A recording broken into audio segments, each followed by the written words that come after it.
আসসালামু আলাইকুম বন্ধুরা, কেমন আছো? আশা করি সবাই ভালো আছো। আমিও তোমাদের দোয়ায় বেশ ভালো আছি। এটি হচ্ছে ট্যাংরা মাছ, আর এই ট্যাংরা মাছ যে পছন্দ করে না এমন মানুষ নেই, তাই না? ট্যাংরা মাছটা খুব সহজেই কিন্তু রান্না করা যায়। আর আজকে মাছটা কিন্তু খুব টাটকা ছিল। হ্যাঁ, পানিতে সাঁতার কাটে এইভাবে করে আমি নিয়ে আসি। হ্যাঁ, আমার দেখে অনেক অনেক পছন্দ হয়েছে মাছটা। এই জন্য আর আমার খুব পছন্দের একটি মাছ। আর এটা কিভাবে খুব সহজে এবং তাড়াতাড়ি রান্না করা যায় আমি সেটা তোমাদের সাথে শেয়ার করব। তাহলে চলো, আমি এখন একটি প্যানে আমি পরিমাণ মতো তেল দিয়ে দিলাম, তারপরে দিয়ে দিলাম পেঁয়াজ। পেঁয়াজটাকে একটু হালকা ভাজা দিয়ে নেব, বেশি ভাজবো না, মানে একটু নরম, একটু লালচে কালার হবে, নরম হবে। এটা পেঁয়াজ বেরেস্তার মতো কিন্তু লাল করব না, জাস্ট একটু নরম হবে। কতক্ষণ নাড়াচাড়া দিতে দিতে এটা যখন একটু সিদ্ধ বা নরম হয়ে আসবে তখন আমি মশলা দিয়ে দেব। এই যে এইভাবে নাড়তে থাকি। আমার এই ভিডিওটি যদি তোমাদের কাছে একটু ভালো লেগে থাকে তাহলে অবশ্যই লাইক শেয়ার করো, লাইক দাও, শেয়ার করো। আর আমার চ্যানেলটি এখনও যারা সাবস্ক্রাইব করোনি এখনই সাবস্ক্রাইব করে ফেলো। এই যে দেখো, আদা রসুন বাটা, একটু পানি দিয়ে দিলাম।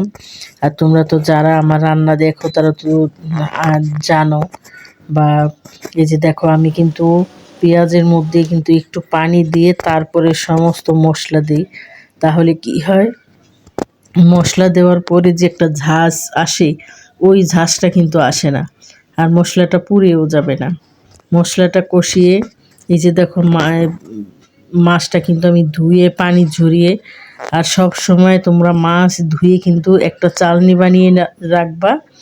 যে কোনো মাছ মাংস ধুয়ে ওই চালনিতে রেখে দিলে মাছের সাথে যেই একটা মানে ময়লা পানি বা পানি থাকে ওটা ঝরে একেবারে শুকনো হয়ে ঝরঝরা হয়ে থাকবে।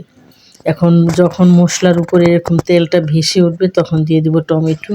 আর এখন শীতের সিজনে কিন্তু টমেটো খুবই সবসময় পাওয়া যায়, আর দামেও একটু কম।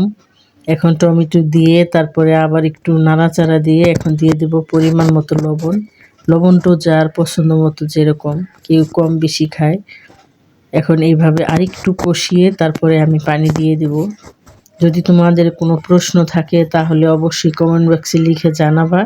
আর আমার এই ভিডিওটি দেশ বা বিদেশে বা দূর বা কাছে যে যেখান থেকে দেখছো সবাইকে জানাই আন্তরিক শুভেচ্ছা ও অভিনন্দন।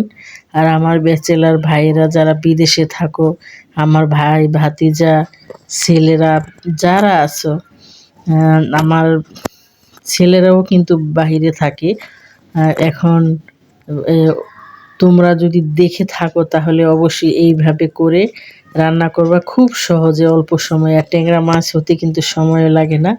এভাবে করে রান্না করলে কিন্তু খুব মজারও হয় এবং সময়ও অপচয় হয় না। এখন মাছটা দিয়ে ভালো করে নাড়াচাড়া দিয়ে দিয়ে দেব। এখন একটু ঢেকে দিতে হবে যাতে করে এটা তাড়াতাড়ি সিদ্ধ হয়ে যায়। এখন বলক আসা পর্যন্ত অপেক্ষা করব। এই যে দেখো, বলক আসছে। এখন একটু এটা কিন্তু বেশি নাড়াচাড়া করা যাবে না, যাতে করে মাছটা ভেঙে না যায়। মাছটা ভাঙবে না, মানে এইভাবে নাড়াচাড়া করতে হবে খুব সাবধানে। এখন ঢেকে দিয়ে 5 মিনিট পরে আবার দেখব যে হয়েছে কি না। এই যে দেখো, ফিরে আসলাম 5 মিনিট পরে। এখন দিয়ে দেবো জিরের গুঁড়া। এটা আমি বাসায় জিরাটা ভেজে তারপরে গুঁড়ো করে নিয়েছি। জিরের গুঁড়াটা না দিলে কিন্তু একটুও মজা হয় না। আর প্রত্যেকটা মাছ তো, মাছের তরকারিতে কিন্তু জিরাটা দিতেই হবে, সেটা যে কোনো মাছ হোক। তবে একটা কথা কি, আমি কিন্তু ইলিশ মাছের মধ্যে জিরার গুঁড়া দিই না। ইলিশ মাছটা আমার মনে হয় ওটার ঘ্রাণটা নষ্ট হয়ে যায়, জন্য আমি আবারও ঢেকে দিলাম। আমার কিন্তু রান্নাটা প্রায় হয়ে গেছে।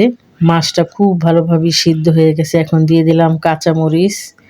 কাঁচামরিচটা একটু এইভাবে করে ফালি করে দিলে কাঁচামরিচের ফ্লেভারটা কিন্তু খুব ভালো। এখন দিয়ে দিব ধনেপাতা। তবে অনেকে আছে ধনেপাতা পছন্দ করে না, তারা চাইলে এটা ধনেপাতাটা বাদ দিতে পারে। তবে আমার কাছে অনেক অনেক ভালো লাগে ধনেপাতা। তাহলে অনেক কথাই বললাম, তোমরা অবশ্যই আমার চ্যানেলটিকে সাবস্ক্রাইব করে রাখবা, তাহলে নিত্য নতুন ভিডিও যখনই যেই ভিডিও দিই তোমরা দেখতে পাবা। আর যদি কোনো প্রশ্ন থাকে কমেন্ট বক্সে অবশ্যই লিখে জানাও।